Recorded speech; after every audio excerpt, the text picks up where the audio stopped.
Oggi si è svolta la quarta edizione del social event del distretto veneziano della ricerca e dell'innovazione. Abbiamo presentato un progetto che dà corpo alla mission istituzionale che il distretto si è dato, di creare occasioni, contenuti e piattaforme per la condivisione di esperienze, di conoscenze, dei progetti, delle esperienze che ciascuna istituzione che partecipa al distretto porta con sé.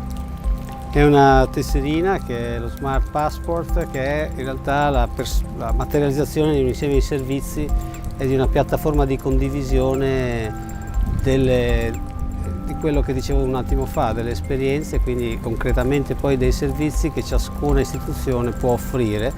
ai ricercatori e alle persone che frequentano le altre istituzioni. È un modo per creare una casa di chi frequenta Venezia e il suo distretto della ricerca e dell'innovazione.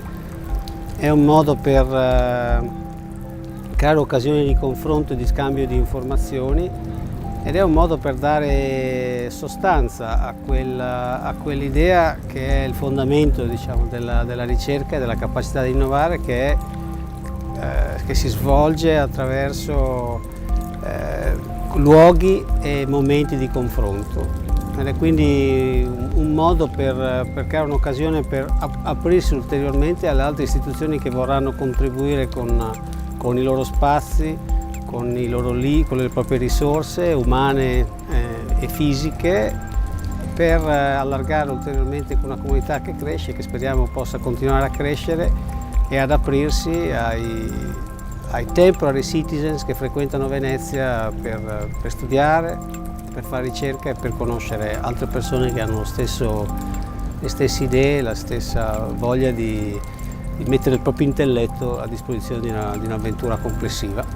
che è alla fine la crescita culturale, sociale, economica e intellettuale di questo territorio.